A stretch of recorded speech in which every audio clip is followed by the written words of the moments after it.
오늘 7월 3일 꼭 알아야 할 경제 소식 5가지 정리해드리겠습니다. 끝까지 들으시면 오늘 경제 흐름이 한눈에 보이실 겁니다. 자, 바로 시작하겠습니다. 첫 번째 소식입니다. 우리에게 익숙한 대형마트 홈플러스 이야기입니다. 오늘 법원이 중요한 결정을 내렸습니다. 홈플러스의 회생 절차를 끝내기로 한 겁니다. 쉽게 말하면 회사를 살리려던 시도가 멈춘 겁니다. 이제 인수할 사람을 찾지 못하면 문을 닫게 됩니다. 사실상 청산 수순에 들어간 거죠. 여기서 잠깐 배경을 설명드리겠습니다. 회생 절차란 빚이 많은 회사를 법원이 관리하는 제도입니다. 시간을 벌어주고 회사를 다시 살리려는 거죠. 그런데 홈플러스는 운영할 돈을 구하지 못했습니다.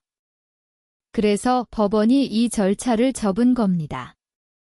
그럼 우리 생활엔 어떤 영향이 있을까요? 벌써 변화가 나타나고 있습니다. 홈플러스가 문 닫은 지역에서요. 근처 이마트와 롯데마트가 북적이고 있습니다. 실제로 이마트 일부 점포는 매출이 크게 늘었습니다.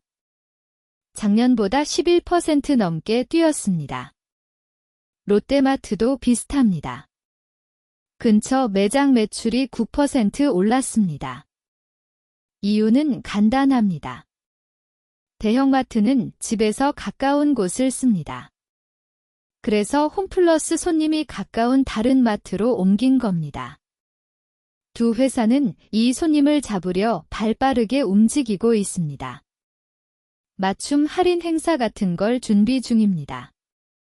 물론 모두가 마트로 가는 건 아닙니다. 요즘은 쿠팡 같은 온라인 쇼핑도 많으니까요. 앞으로 우리 장바구니 풍경이 조금 바뀔 수 있겠습니다.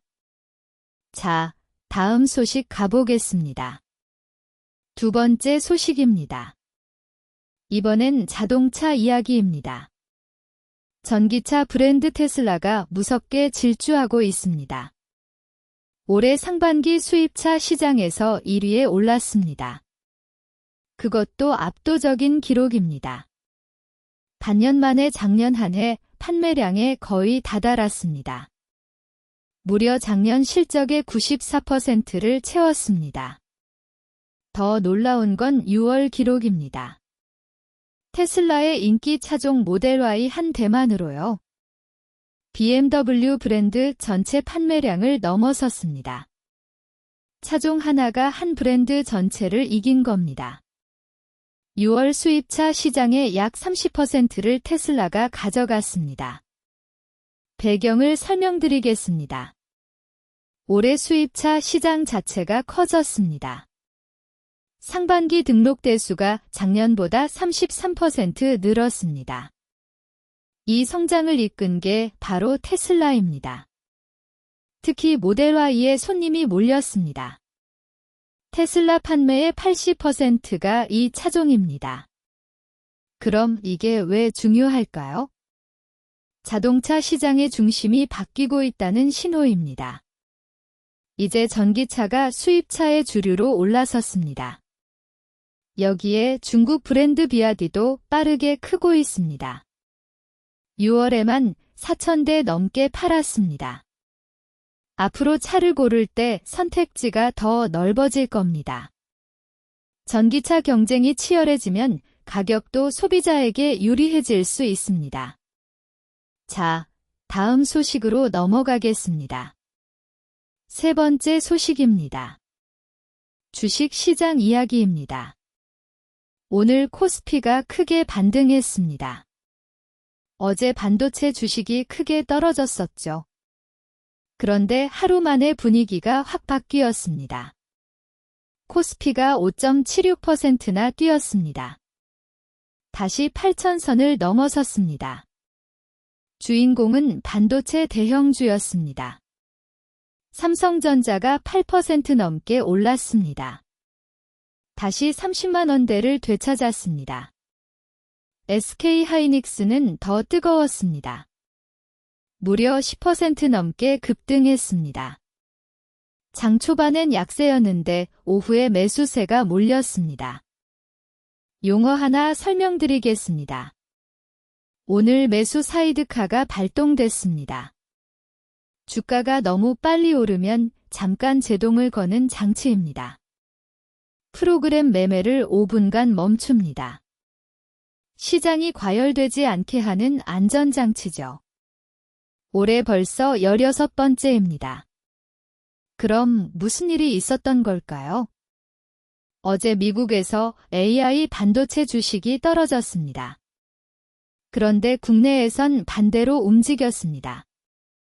값이 싸졌을 때 사두려는 저가 매수세가 몰린 겁니다. 특히 기관 투자자가 4조 원 넘게 사들였습니다.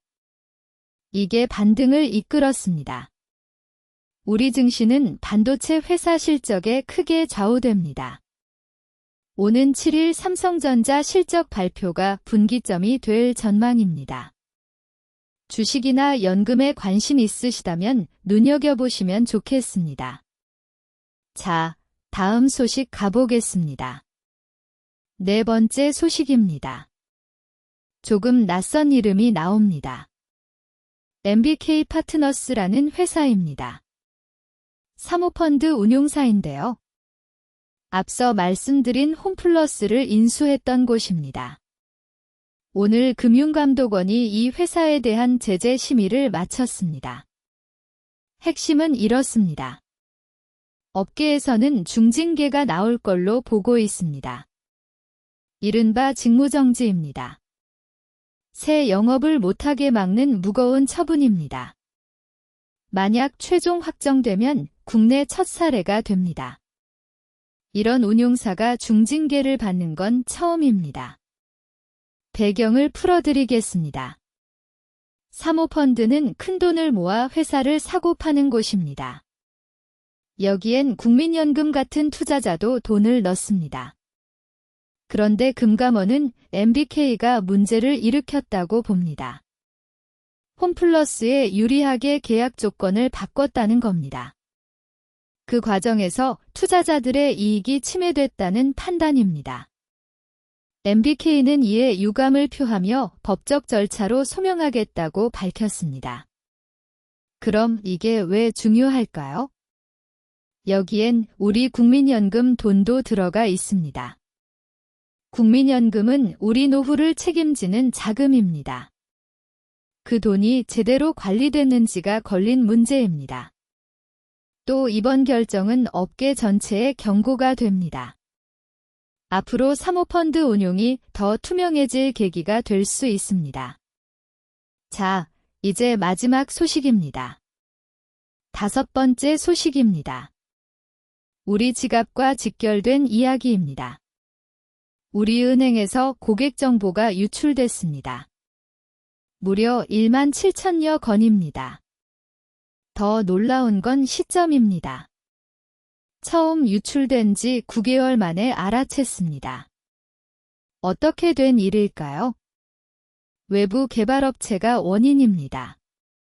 이 업체가 개인정보를 임의로 보관하고 있었습니다.